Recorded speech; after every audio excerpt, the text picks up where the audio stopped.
नमस्कार, बहुत स्वागत है आपका इंडिया टीवी पर। आपके साथ मैं हूं ज्योत्सना पाटनी। मेरे साथ मौजूद है मेरे सहयोगी वैभव बोला।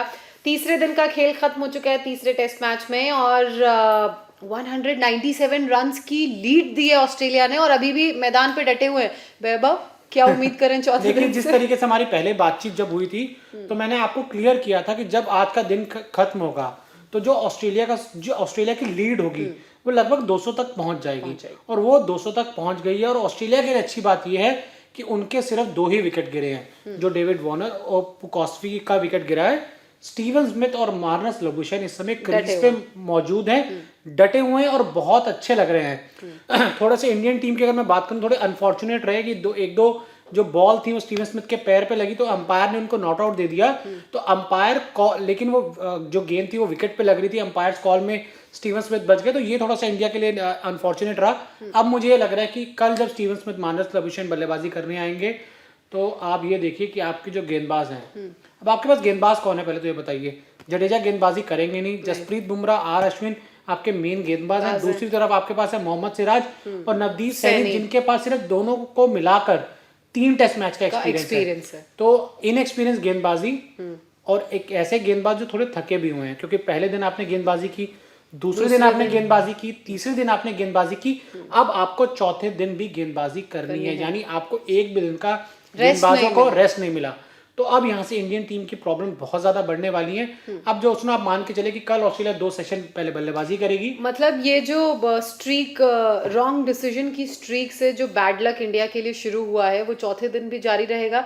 क्योंकि जैसा कि आपने बोला, गेंदबाज थके हुए हैं, प्रेशर में टीम बहुत है, सारा जिम्मा गेंदबाजों पर। जी बिल्कुल, आपके जो थोड़े बल्लेबाज हैं उन्होंने थोड़ा सा लेट डाउन किया आपको पहली पारी में। देखिए, आपको शानदार शुरुआत मिली थी, 70 पर आपका एक भी विकेट नहीं गिरा था। 70 पे पहले रोहित शर्मा आउट होते हैं, शुभमन गिल 50 रन बनाकर आउट होते हैं। हालांकि कल तक आप एक पोजीशन सेफ में थे, लेकिन आज डिसअपॉइंट किया अजिंक्य रहाणे, हनुमा विहारी, चेतेश्वर पुजारा, मतलब इन सब बल्लेबाजों ने आपको बहुत ज्यादा डिसअपॉइंट किया। क्योंकि आज आप एक्सपेक्ट कर रहे थे कि ये बल्लेबाज आपके स्कोर बोर्ड पे रन लगाएंगे, जिस तरीके से स्टीवन स्मिथ और मार्नस लबुशेन ने पहली पारी में लगाए थे और दूसरी पारी में भी अब वो एक इनिंग बिल्ड कर रहे हैं।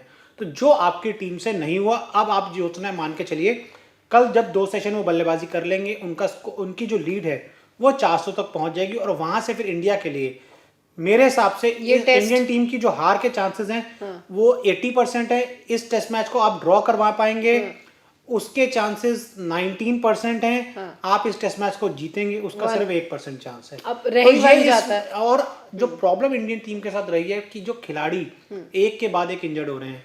देखिए, अब तक आपके कितने खिलाड़ी इंजर्ड हो चुके हैं इस दौरे से? शुरुआत से ठीक पहले टेस्ट सीरीज से पहले भुवनेश्वर कुमार चोटिल हुए, ईशांत शर्मा चोटिल हुए, सीरीज में मोहम्मद शमी चोटिल हुए, विराट कोहली छुट्टियों पे चल रहे हैं, आपके उमेश यादव इंजर्ड हुए, आपके ऋषभ पंत, रविंद्र जडेजा, केएल राहुल। ये एक लंबी फौज है जो आपके इंजर्ड हो चुके हैं। अगर मैं एक बात बताऊं ना कि कौन ठीक है और कौन इंजर्ड है, इन दोनों ही टीमों के बीच में 11-11 का एक मैच हो सकता है। तो इतनी बड़ी उनके प्लेयर्स भी बहुत इंजर्ड है और कुछ इंजर्ड प्लेयर खेल भी रहे हैं। नहीं, अगर इंडिया में ही आप देखें तो सिर्फ इंडिया की बात करें, अच्छा, India playing and India injured, बिल्कुल इंडिया दोनों ही आपको 11-11 मिल जाएंगे। तो इस समय थोड़ा सा डिसअपॉइंटिंग टूर अब इंडिया के लिए बनता जा रहा है, क्योंकि इंजरीज बहुत बढ़ गई हैं और अब आपके पास ऑप्शंस खत्म हो चुके हैं। ये जो इंजरीज चलिए एक तरफ, लेकिन इंजरीज के अलावा जो परफॉर्मेंस पे बड़ा असर पड़ रहा है, क्या वो इंजरीज का है या फिर टीम परफॉर्मेंस दे नहीं पा रही है उसका है? देखिए, एक इंजरी का तो आपके ऊपर इम्पैक्ट हमेशा जरूर पड़ता है कि अगर मान लीजिए रोहित शर्मा पहले मैच से अवेलेबल होते तो सिनेरियो थोड़ा अलग होता, चीजें काफी अलग होती। विराट कोहली दूसरे टेस्ट मैच में होते, चलिए वो तो आप टेस्ट मैच जीत ही गए। अगर मान लीजिए तीसरे टेस्ट मैच में विराट कोहली होते तो आप सिचुएशन आप हनुमा विहारी को नहीं खिलाते, फिर आपके पास हनुमा विहारी की जगह विराट कोहली होते, तो आप सोचिए कितने बड़े इम्पैक्ट विराट का रहता। चलिए, विराट तो इंजर्ड नहीं हो, वो उनका एक पर्सनल डिसीजन था और हम सब रिस्पेक्ट करते हैं। अगर केएल राहुल आपके पास अवेलेबल होते तो आप शायद केएल को खिलाते हनुमा की जगह पे, जो हनुमा से बहुत एक बेहतर बल्लेबाज हैं। अब इंडियन टीम काफी ज्यादा परेशानी में है, क्योंकि अब जैसे जैसे अगला टेस्ट मैच आएगा, देखिए ये तो आप मान के चलिए कि सिडनी टेस्ट मैच के बाद जो स्कोर होगा वो 2-1 होगा, बहुत ज्यादा चांसेस हैं। और जो अंत में अब जो प्रॉब्लम होगी वो ये होगा कि जो ब्रिस्बेन टेस्ट मैच है, जो चौथा टेस्ट मैच है, वहां पर मुझे लग रहा है शायद आपको ये भी क्लियर नहीं होगा कि आपको किन 11 खिलाड़ियों के साथ मैदान पर उतरना है। एक सवाल और मेरा वैभव, वाइंड अप करने से पहले, अगर अब टीम इंडिया में कोई इंजरी हुई तो टीम इंडिया उसे अफोर्ड कर पाएगी? देखिए, अगर कोई तेज गेंदबाज इंजर्ड होता है तो आपके पास नटराजन है, शार्दुल ठाकुर है, कोई ठाकुर है। बैट्समैन अगर कोई इंजर्ड होता है, जिस तरीके से अगर मैं बताऊं तो आपके पास ऋषभ पंत अभी इंजर्ड हो चुके हैं, तो 3 बल्लेबाज हैं आपके पास। मयंक अग्रवाल, पृथ्वी शॉ ओपनर है, और रिद्धिमान साहब के नीचे क्रम के बल्लेबाज हैं। जडेजा, अगर कोई स्पिनर जैसे जडेजा इंजर्ड हुए तो उनका रिप्लेसमेंट आपके पास है कुलदीप यादव, जो एक प्रॉपर गेंदबाज हैं। वो बल्लेबाजी अभी जडेजा की स्तर की नहीं करते। हालांकि वो गेंदबाज जडेजा से काफी बेहतर है, क्योंकि पिछले दौरे की अगर हम बात करें, वहां उन्होंने एक पारी में 5 विकेट लिए थे। तो अब ये सिनेरियो, ये ऑप्शन है इंडियन टीम के पास कि आपके पास बाहर अगर हम बात करें 5 खिलाड़ी मौजूद हैं, 5, 3, 2, 5 और 1, 6 खिलाड़ी आपके पास बाहर मौजूद हैं, जो मेरे हिसाब से जिनकी शायद इस टीम में जरूरत तो नहीं होनी चाहिए अभी, लेकिन फिलहाल मतलब उस इम्पैक्ट वाले प्लेयर नहीं है, बहुत इम्पैक्ट प्लेयर नहीं है, की प्लेयर्स नहीं है। अगर अनफॉर्चुनेट ऐसी कोई सिचुएशन आती है तो कॉम्बिनेशन सेट करने में भी बड़ी परेशानी के लिए आपको कुलदीप यादव इस समय फिलहाल नहीं चाहिए, क्योंकि आपको जडेजा को रिप्लेस करने एक ऑलराउंडर चाहिए जो बैटिंग भी कर सके। कुलदीप यादव बहुत अच्छे गेंदबाज है, ये सब जानते हैं, लेकिन जडेजा की रिप्लेसमेंट इस समय मुझे लग रहा है कि वो शायद नहीं है, तो परेशानियां बहुत बढ़ गई हैं। अब आप उम्मीद यही करें कि वो जो आप लगातार बात कर रहे थे कि आप ब्रिस्बेन खेलने नहीं जाएंगे कोविड की वजह से, बस वही फिर अब आपके चांसेस बन जाए, वरना अगर ब्रिस्बेन नहीं भी खेलने जाते हैं तो भी सीरीज हार ही गए, सीरीज हार जाएंगे तब आप 2-1 से हारेंगे। तो वरना आपको बराबर करने का मौका नहीं मिलेगा। नहीं, 3-1 से हारेंगे। बराबर कहां से होगी?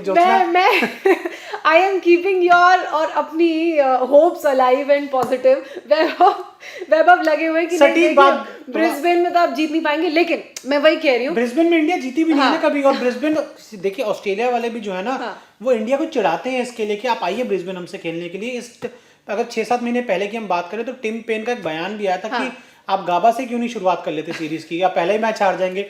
तो ब्रिस्बेन थोड़ा सा आपके लिए एक बुरा सपने की तरह रहा है। बुरा सपने की तरह रहा है। टीम इंडिया आज तक जीती नहीं है। मैं वही कह रही हूँ, आप बात कर रहे हैं फैक्ट्स पे, आप हमें फैक्चुअल रिजल्ट बता रहे हैं, मैं थोड़ा इमोशंस पे बात कर रही हूँ। चलिए, उम्मीद करते हैं आपके, देखिए फिर अगर आप इमोशनल हो रही है, थोड़े इस बात पे इमोशनल हुए कि कल जो पहला सेशन है उसमें ऑस्ट्रेलिया आउट हो जाए, और आपको जो लक्ष्य है वो 250 ही मिले। 250 रन बनाने भी पाना है 250 रन बनाने भी मुश्किल होंगे। चलिए देखिए, अब देखिए, आप खेलेंगे तो आप मैच जीतेंगे, अगर आप परफॉर्मेंस नहीं दिखा पाएंगे, आप रन बनाएंगे तो मैच जीतेंगे। खेल तो रहे हैं, पुजारा खेल रहे हैं, 200 गेंदें खेल गए। देखिए आप, अच्छा ये वैभव ने ना मुझे हर तरफ से घेर लिया। टीम इंडिया के लिए यही एडवाइस है, आप अच्छा खेलिए, अच्छे से रन बनाइए। बॉलर्स के लिए कि ऑस्ट्रेलिया को आउट कीजिए, और आप छुट्टियों से जल्दी आइए। और मैं जा रही हूँ छुट्टियों पे, तो अब आप कुछ दिन तो मुझसे मिल नहीं पाएंगे, लेकिन वैभव रहेंगे आपके पास क्रिकेट से जुड़ी हर एक अपडेट, हर एक डिटेल पहुंचाने के लिए। फिलहाल आप लोग हमारे साथ जुड़े, इस चर्चा का हिस्सा बने, बहुत शुक्रिया।